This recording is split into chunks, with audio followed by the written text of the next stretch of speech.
Hello, my name is Tracy. And my name is Emma. When you hear the words human trafficking, what first comes to mind? Brothels in Thailand, cacao plantations in Colombia? Well, I'm sorry to say that the problem is much closer to home. Whether we like it or not, approximately 300,000 Americans are trafficked within the United States borders every year. It is the second largest international crime, only to the illicit drug trade. What's worse, human trafficking today mirrors the same conditions and practices as slavery during the Atlantic slave trade. Slavery continues to exist today through human trafficking, and it must stop. But we bring you good news. There is a way that each of you watching this can help. Yes, you. We know this problem may seem too big to solve on your own, but even as a college student, there are so many small measures we can take to help. The goal of this video is to empower each of you to put an end to human trafficking and to give you the information to do so safely and wisely. First, we would like to emphasize that human trafficking does occur in the United States, and both the trafficker and the trafficked are not just immigrants, but American citizens.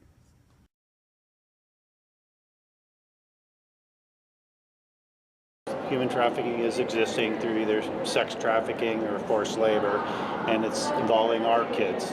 These aren't just foreigners here, which often happens, but the traffickers are looking for young girls and young boys to do the sex trafficking. They're looking at labor, the market where they have to get people to do work. So this is not just an international problem, this is a United States problem.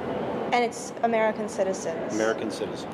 There are too many stories of victims not receiving help simply because of the myth that human trafficking does not take place in the United States. Now that you know the truth, you can take the first step in helping to fight human trafficking. If someone seems ignorant of this fact, politely tell them that human trafficking does take place here. And if they are intentionally ignorant, find an individual or a group that will be more willing to listen and more willing to help.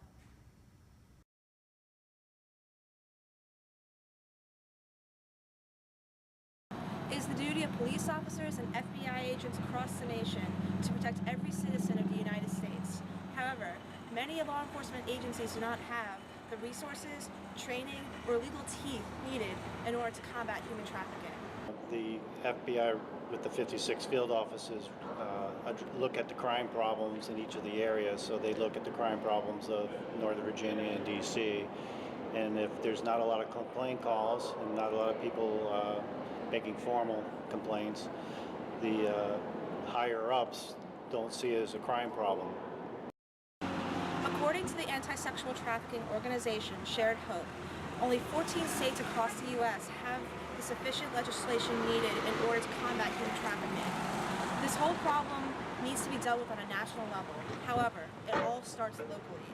The best way to solve this problem from the standpoint of law enforcement and from legislature is to make the call to your local police office, to your local branch of the FBI, and tell them that you may have seen a case of human trafficking.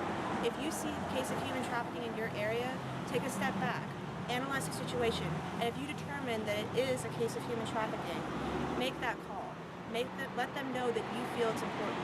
Because if you don't feel it's important, then your law enforcement won't know it's important. Make it important.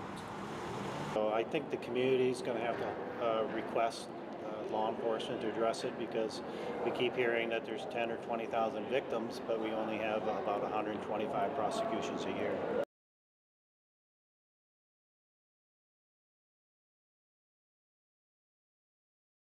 Now I'm going to introduce the main signs of human trafficking. There are many indicators that someone is being trafficked. First, it is important to know that human trafficking encompasses a wide range of activities that we see every day. This is a silent crime, and it's very unique.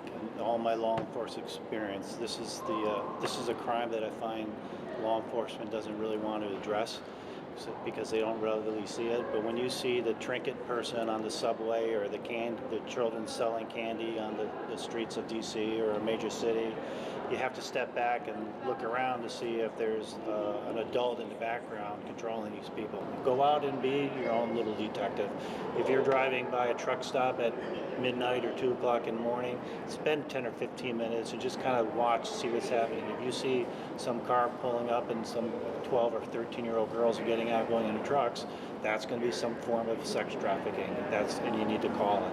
When you see the trinket salesman or the beggar on the street or the candy salesman, or the magazine person, just take a step back and kind of look at the situation for about 10 or 15 minutes to see if it's maybe some form of forced labor, because we know it's happening. The traffickers are controlling the youth or the adults that they're trafficked. They're going to have some presence in all these cases. You just have to look for them. Being aware that exploitation goes beyond the stereotypical girl in the street corner is essential for identifying cases of human trafficking. This requires being constantly aware of your surroundings and being able to pinpoint potential dangers. First, there are physical and mental identifiers. If there are obvious signs of physical abuse, poor hygienic care, or malnutrition, you should be suspicious. Abnormal bruising, scratches, or things of the like are red flags. Constant anxiety, avoidance of eye contact, and depression are also signs. One important category of danger signs made by the Polaris Project is related to the workplace and living conditions. If you meet someone who fits the following criteria, they might be a victim of human trafficking.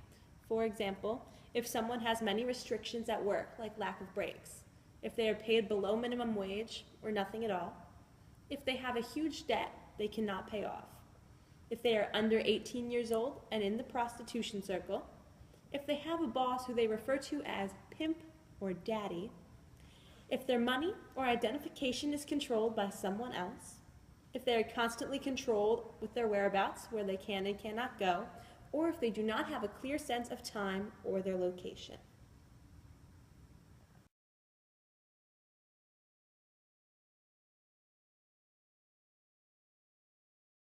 I would recommend every college student get involved in some advocacy group or a community group involving human trafficking.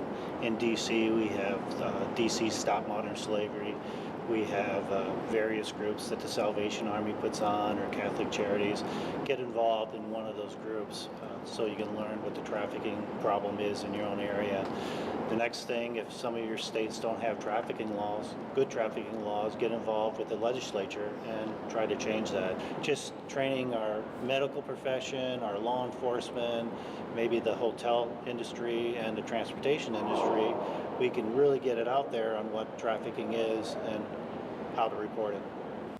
We understand how daunting the problem of human trafficking can be. Sometimes it seems like this problem will go on forever, that there is no solution to such a large issue. But by using the tools that we've given you today, you can start to put an end to human trafficking. Just remember the following essentials. If a situation looks off to you, take a few moments to examine it.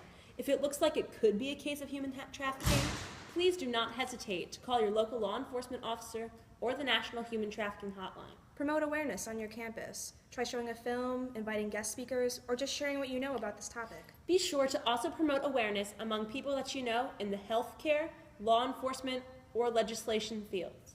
These three groups are the most heavily associated with victims of human trafficking and their traffickers. Try getting in touch with those who you're close with, and be very active in promoting more training hours, especially for those in the medical profession or law enforcement profession. And if you want to go deeper, try and get involved with your own local anti-trafficking organization or create one of your own. And this is a crime, the silent crime, that we don't want to talk about. We don't want to think it's our children, but these are our children. They're our friends' children, and they're our neighbors' children. So we have to address it and attack it. We're at a transition point. When I was a state troop in the late 1970s, there was no such thing called Mothers Against Drunk Drivers. And week after week, I made drunk driving arrests. I arrested over 700 drunk drivers in 9 years, and nobody went to prison at that time. Then a group of people called Mothers Against Drunk Driving started showing up in the courts and holding law enforcement accountable, not asking us to give these drunks rides home, and holding judges accountable, giving these guys some type of jail sentence. And now drunk driving is taken serious. That's where we're at in 2013. If you would like more information about human trafficking, try going to sites like Shared Hope International, the Polaris Project, or Samaritan Women. If you would like more in-depth information on human trafficking, we also recommend these books as an introduction domestically and worldwide to the field of human trafficking. Disposable People by Kevin Bales, Girls Like Us by Rachel Lloyd, and Not for Sale by David Batstone. We would like to conclude this by saying thank you to Special Agent Greg Bristol for allowing us to interview and film him. And thank you for your invaluable attention. We hope that you will go out into your communities and remember the advice and knowledge we have shared with you today to help fight this problem. We can end the trade in human life if we all work together, call on all the abolitionists in your neighborhoods, and bring down human trafficking brick by brick. Have a safe and productive day.